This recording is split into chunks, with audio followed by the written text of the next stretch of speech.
Her name is Anna O'Brien. And when many thought that she would not have any success in life, she proved them wrong, and she continues to prove them wrong. Questionable. So, Anna, your book and your life kind of reads like a novel, and but it does. It speaks to all of our possibility, no matter what our challenges and shortcomings seem to be. You know, I wanted attention. And so I was a bad kid. I don't know any other way to say it. I was violent. Paper clips. I was angry. I'm so angry. I was inappropriate. And I think a lot of people looked at me and like literally were like, vomiting. It'll all be okay when she's in jail. And I hate to say that, but that's literally what people thought of me. They had completely and totally given up on me. And in a lot of ways, I'd given up on myself by letting myself get to this point. And so when you look back on that little girl, that young lady, that tween and teen that was crying out for attention, did you know at the time that you just wanted somebody to notice you? No. I don't think I realized that at all. And I think that was the hardest part of it, because I think if I did, I would have maybe had better choices in how to be recognized. Wow. And so this problem continues where you're just irreverent. I mean, you are just beyond what your parents, what your family can deal with. And so they sort of send you away. I also think that we're maybe not welcome here anymore. Yeah, so I was sent to a special school. I'm not exactly sure what they're called today, but they're severe emotional disability is what it was called in my time, SED courses. And so when they make that decision, Anna, tell me about what that does to a spirit that's already bruised and broken. And, you know, in the book, it almost feels like you feel like you're being thrown away. It was obvious that you needed that attention. You know what I want for Christmas, Santa? What did you want for Christmas? I want people to like, comment, and subscribe. Comment and subscribe. I want to hear what you want for Christmas. No, but that's what I literally want. And it was like a class of hopelessness. And I think in the education system, a lot of people think that this is the solution to the problem. But I don't know. If I had to go back to it, I don't think it's very motivating to be a bunch of kids that people have given up on and put them together so they can realize collectively that we're the failures. Boss babe energy. We're the failures that they just have to deal with until we're 18. Wow.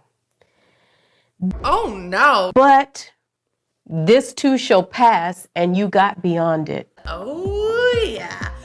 But not before. Like, come on. Not before quitting high school. There is always going to be someone that wants me to be a villain. So it kind of, the narrative kind of actually goes where I did get out of the class and into normal high school, but it was just, it didn't work, right? I had been broken by this system, to be very honest. H-E-L-P. Because I wasn't used to normal human interaction. Being in a room with people that extremely overreacted to everything. It's traumatizing. Ow! I'm gonna lift you up. Like a pretty ballerina. I have no control over it. And so I walked away from it, and I felt like I had changed as an individual. My body has changed a lot. But the world around me hadn't seen that change. Like, wow, well, I've been called an egoist. I've been called a drama queen. I've been called a liar. I've been called an abuse whale. Facts. I've been called a lot of things. And so I kind of, part of the reason I left high school, which is ironic, is this perspective of I needed to go somewhere where people didn't see me as a failure. I'm a star! No, like where I could literally start over a little bit and have the opportunity to reframe the narrative around who I was.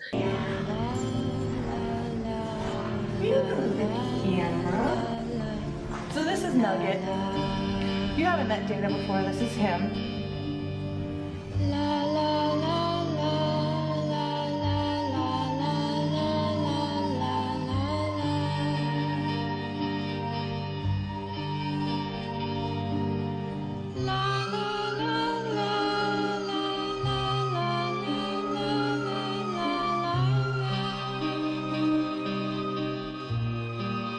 But how did you figure out who you were? How did you get the courage to do that? Because everybody was saying bad.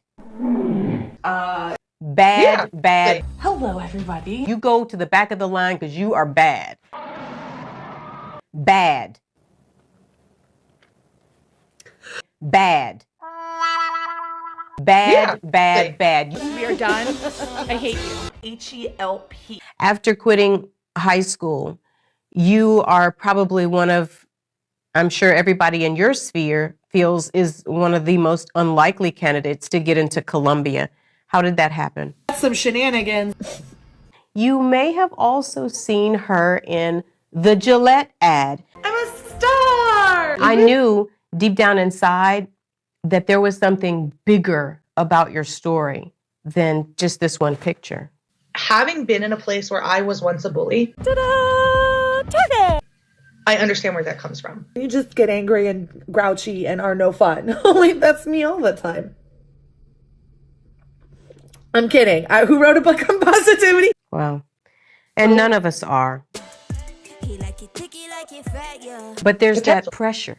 There's that pressure from society that says, you know, you're going to be better. You're going to be healthier. You know, you're going to be more available to what the world has for you if and when you lose weight.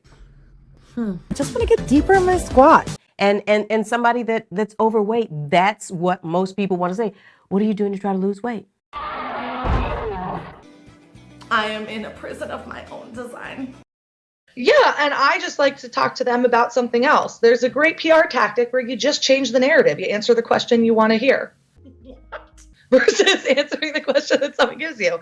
So if somebody asks me, you know, what are you doing to lose weight? I said, you know what I really am enjoying doing right now? And I just tell them about what I'm enjoying doing. And then proceed on with anything else I want to talk about. Tired. Myself. Me. Velour top magic. You know what I really am enjoying doing right now? I did eat the hotel's rotisserie chicken 3 times and it was delicious. No regrets. And I just tell them about what I'm enjoying doing. Oh, that's good. Gorgonzola fig pizza thing. I have done everything right. I think when people get to know me, a lot of their narrative of what a plus size person is changes because Bada bing, bada boom. I'm busy, I'm booked, and I'm also chubby. It is what it is. we also have an archetype that we present for plus size women, that they're lazy, that they're sit at home, that they're not social, that they're not talented, that they don't work as hard as other people, that they're unclean and unkempt. And then they meet me. Vomiting while uncomfortable. We are all in very different bodies.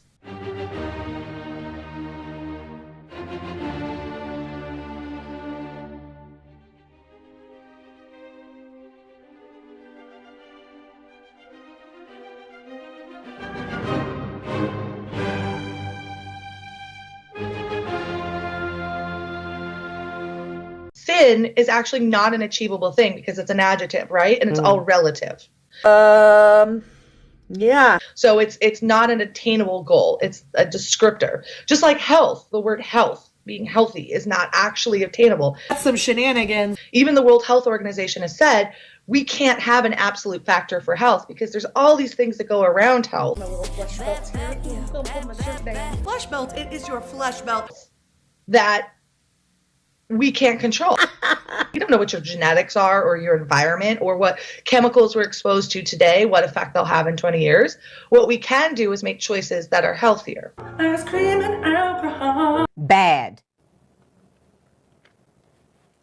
Bad. Bad.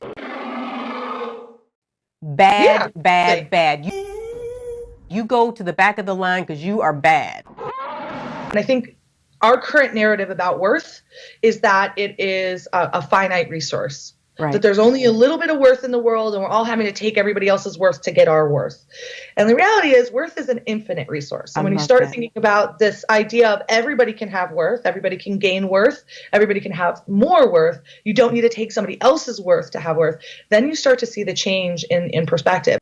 Wow. When we say something is or is not one thing, we also limit the possibility that our current understanding is not the full picture, right? More pointless rambling. Absolutely. So if I took myself as a kid and said, you're a bad kid, that's an absolute, right? That limits my potential. For a lot of people, that would be limiting. You're preaching the choir, girl. I'm here for you. And yes, you are. Because some people just need to be educated. That's life for you. Some people just need to be educated. Hello, everybody. I felt like I hadn't had a chat with y'all about why I was even doing Vlogmas. And the point is I guess it's my gift to y'all. Wow. But because I decided to kind of do away with this like absolute perspective, it's very has changed my life. It's funny because people always say things like, wouldn't you be happier if you were thin? I was like, I actually don't think I would be happier. That was a lie. Bad. You know, life has been really busy right now. I've been booking a lot of work, so my weight really hasn't been something I've been thinking about a lot.